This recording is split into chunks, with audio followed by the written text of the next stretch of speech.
நான் போன பதிவில் திடீர் பயம், கற்பனை பயம், அது ஏன் வருது அப்படிங்கிறத பற்றி நான் சொல்லியிருந்தேன்.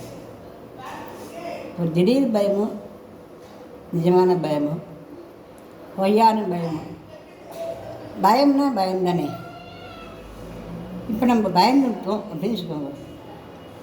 அந்த பயம் நீங்கிறதுக்கு நம்ம ஒரு ரசம் பண்ணி சாப்பிடணும். அது என்ன ரசம் அப்படின்னு பார்க்கலாமா?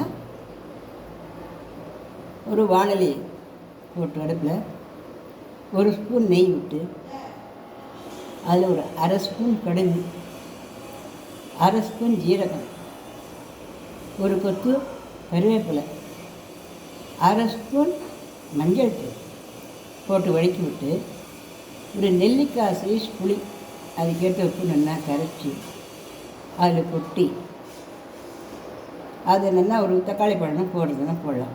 போட்டு அதை 2 வரமிளகாய் கூட இப்போ வரமிளகாய் இல்லையா அதில் போட்டு அதை நல்லா கொதிக்கணும்.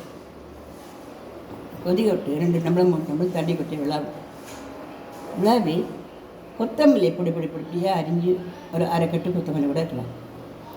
நல்லா அரிஞ்சு அதில் போட்டு அதை இறக்கி வச்சுக்கணும். இந்த ரசத்தை ஒரு டம்ளர் வெறும் ரசமாகவும் குடிக்கலாம். அல்லது சாப்பாடு இருந்தால் சாப்பாட்டில் போட்டு ரசம் ஊற்றி நல்ல சூடாக குடிக்கணும். இந்த மாதிரி நம்ம குடித்தோம்னா ஒரு ரசம் குடித்தாலும் கூடமே நம்ம பயம் போயிடும். அதுபோல் சாப்பாட்டில் போட்டு குடித்தாலும், சாப்பாட்டில் போட்டு கலந்து சாப்பிட்டாலும், கரைச்சி சாப்பிட்டாலும் அந்த பயம் போயிடும். பயம் அப்படிங்கிற அந்த உணர்வு நம்மளை விட்டு போனாலே நம்மளால் எல்லா செயல்களையும் நல்லா செய்ய முடியும். இது நிஜமே. என் வாழ்க்கையிலேயே எனக்கே நடந்திருக்கு. நானே ஒரு தரம் மனசுக்கு கஷ்டமாக போய் பரீட்சை எதுவும் எழுதிருந்தேன். அது ஃபெயில் ஆகிடுமா பாஸ் ஆகிடுமான்னு ஒரு மாதிரி மனக்குழப்பமாக இருந்தது. அப்போ எங்கள் அம்மா கிட்ட, அம்மா எனக்கு ரொம்ப மனக்குழப்பமாக இருக்குது, பைத்தியம் முடிச்ச மாதிரி இருக்குது, கஷ்டமாக இருக்குது, இந்த பரீட்சையில் நான் வின் பண்ணனால தான் எனக்கு பெருமை, இல்லைன்னா எல்லோரும் என்னை கேலி பண்ணுவாளோன்னு அந்த மாதிரி எனக்கு வேதனையாக இருக்குது. சரி வச்சு எங்கள் அம்மா சொன்னேன், நீ கண்டிப்பாக வின் பண்ணுவேன், நேற்றுக்கு மனசு போட்டு இப்படி குழப்பிக்கிறேன், எனக்கு ரொம்ப பயமாக இருக்குமா, நான் இதில் ஃபெயில் ஆகிட்டேன்னாக்கா ரொம்ப அவமானமா அது அப்படின்னு நான் ரொம்ப ஃபீல் பண்ணேன். சரி இப்போ ரசம் சாதம் சாப்பிடு அப்படின்னா. ரசம் சாதம் இருக்குமா, நான் பண்ணி போகிறேன், இந்த ரசம் சாதம் சாப்பிடு, என் கவலையெல்லாம் தீர்ந்து போகும் அப்படின்னா. என்ன ரசம் சாதத்தை கவலை தீருமா, இது என்ன பெரிய வித்தியாக இருக்குது அப்படின்னு கேட்டேன். எங்கள் அம்மா இந்த ரசம் தான் பண்ணி எனக்கு போட்டாள். அது சாப்பிட்டு இப்போ அன்றைக்கில் ரிசல்ட்டில் ஒன்று வரல, ரிசல்ட் வரத்துக்குன்னு ஒரு வாரம் இருக்குது. ஆனாலும் சுட சுட சுட சாதம் போட்டு அது நடுவில் கொஞ்சம் நெய் ஊற்றி, இப்போ நான் சொன்னேனே இந்த ரசத்தை பண்ணி அது நல்லா ஒரு டம்ளர் பக்கத்தில் வச்சா, இதை கலந்து முதல்ல சாப்பிடு அப்படின்னு சொன்னேன்.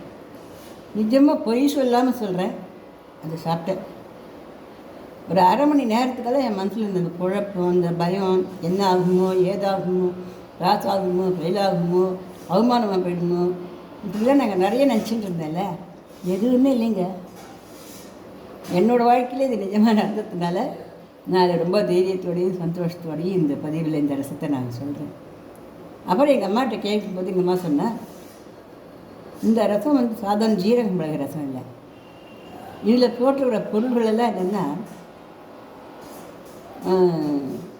மஞ்சப்பொடி, மஞ்சப்பொடியில் இருக்கக்கூடிய குக்குருமீன் அப்படிங்கிற ஒரு சக்தி, கருவேப்பிலையில் இருக்கக்கூடிய ஒரு சக்தி, ஜீரகத்தில் இருக்கக்கூடிய ஒரு சக்தி, இது எல்லாம் என்ன பண்ணும் அப்படின்னாக்க அந்த மனசில் இருக்கக்கூடிய பயத்தை நீக்கக்கூடிய சுபாவம் இது.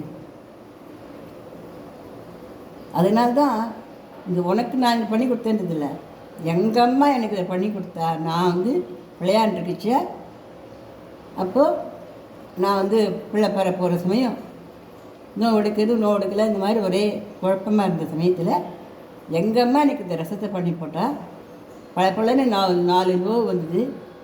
அழகாக பொன்னரசியை வந்து பிறந்த.